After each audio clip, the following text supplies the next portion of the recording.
Hello, नमस्कार मैत्रिणींनो. मी प्रणाली आपल्या यूट्यूब चॅनलवरती तुमचं खूप खूप मनापासून स्वागत करते. ही जी साडी आहे ना, ती माझ्याकडे खूप अर्जंटली आली होती गुढीपाडव्यासाठी आणि म्हणून मी फटाफट ब्लाऊज कट करायलासुद्धा घेतला आणि साडीसुद्धा बिडिंग करायला बघितली. तर ह्याचं कसं असतं, जेव्हा ते डायमंड असतात ना ब्लाऊजच्या, आपल्या ब्लाऊजला असू दे किंवा साडीला जर असेल काठाला, तर आपण ती बिडिंग फॉलची मशीनचा वापर नाही करू शकत. कारण की बिडिंगच होऊच शकत नाही तिथं. तर आपली जी साधी आपली जी ब्लाऊज स्टिच करायची असते ती वाली आपण मशीनचा वापर करून फॉल लावायचा. हा जो रेड कलरचा आहे तो मापाला आलेला आहे आणि हा सुद्धा ब्लाऊज मी स्टिच केला होता. बघू शकता नेटचा वापर करून खूप सुंदर पद्धतीची डिझाईन मी केली होती. तर तिला खूप आवडले, तर तिने दुसरीसुद्धा ऑर्डर दिली आणि तिने खूप साऱ्या ऑर्डर्स मला आणून दिल्या. म्हणजे आपण असं बोलतो ना की इथे असं चांगलं सेटअप पाहिजे किंवा बोर्ड लावला पाहिजे, तर लोक आपल्याकडे कस्टमर येणार आहे. तर असं काही नसतं, आपल्या कामावर डिपेंडेड असतं. आता मी हिचं एक ब्लाऊज शिवलं, तर तिने मला खूप साऱ्या ऑर्डर्स दिल्या. जो काही आरीवर्कचा ब्लाऊज होता, आरीवर्क जो भरलेला होता मी अर्जंटमध्ये, तो सुद्धा तिनेच मला कस्टमर आणून दिले. तर अशा पद्धतीचं आपल्याकडे कस्टमर येणं खूप गरजेचं असतं. आपल्या क्वालिटीवर डिपेंडेड असतं. जी काही पर्पल कलरची साडी होती ना, ती तुम्हाला एक गोष्ट सांगते, की तुम्ही जेव्हा साडीचं फॉल वगैरे लावायला घ्याल, त्यावेळेला साडी एकदम प्रॉपर तुम्ही चेक करा, की साडी तुमची त्यांची प्रॉपर आहे का? कारण की काही-काही साड्यांमध्ये फॉल्ट असतात.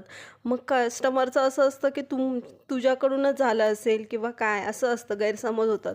त्याच्यामुळे कधी पण कुठलंही मटेरियल घ्याल किंवा कुठलीही गोष्ट घ्याल, ब्लाऊज घ्याल, तर मोजून घ्या प्रॉपर, की तितक्या मापाचं ब्लाऊज त्या जेवढं चेस्ट आहे तिचं, जेवढं तिचं माप आहे ते त्याच्यामध्ये बसणार आहे का?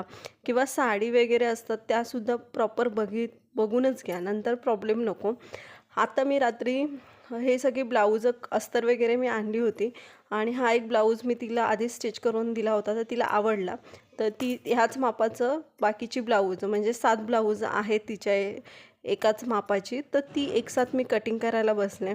तर जेव्हा एक्स्ट्रा भरपूर अशी ब्लाऊज एकाच मापाची असतात, तर मी पेपर पॅटर्न करते आणि पेपर पॅटर्ननुसार मग त्याचं कटिंग करते. सेपरेट एक ब्लाऊज कट करत बसत नाही, कारण की त्याला पण खूप जास्त टाईम जातो आणि पटकन आपलं काम होत नाही, खूप टाईमपास होतो. पण जेव्हा एकच पेपर पॅटर्न करून ठेवायचं आणि एकत्र अस्तर वगैरे ठेवून त्याचं कटिंग करायचं. इथे मी दाखवते तुम्हाला, मी एकावर एक कटिंग कशा पद्धतीचं करते.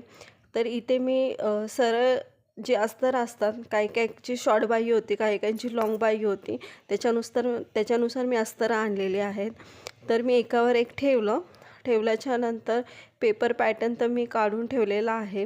तर पेपर पॅटर्नचं मार्किंग प्रॉपर करायचं. पण आपली कैचीला जी धार असते ती प्रॉपर असलं पाहिजे. नाहीतर मग इकडे-तिकडे झाले ना, तर पूर्ण कटिंगची वाट लागू शकते किंवा आपले अस्तरसुद्धा वेस्ट होऊ शकतात. तर ह्याची काळजी तुम्ही घेणं खूप जास्त गरजेचं आहे. आता माझ्याकडे जी कैची आहे ती ब्रदरची आहे आणि खूप सुंदर पद्धतीचं तिला धार वगैरे आहे आणि मी त्याला कितीही जाड कपडा असला तरी कट होतो. इथे बघा मी इथे मार्क केलेला आहे.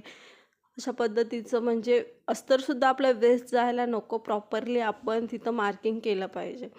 तर इथे मी एकसाथ असं कटिंग करून मेन कपड्यावरती वगैरे प्रॉपर असं हे केलेलं आहे. तर असेच नवनवीन व्हिडिओ पाहण्यासाठी आपल्या चॅनेलला सबस्क्राईब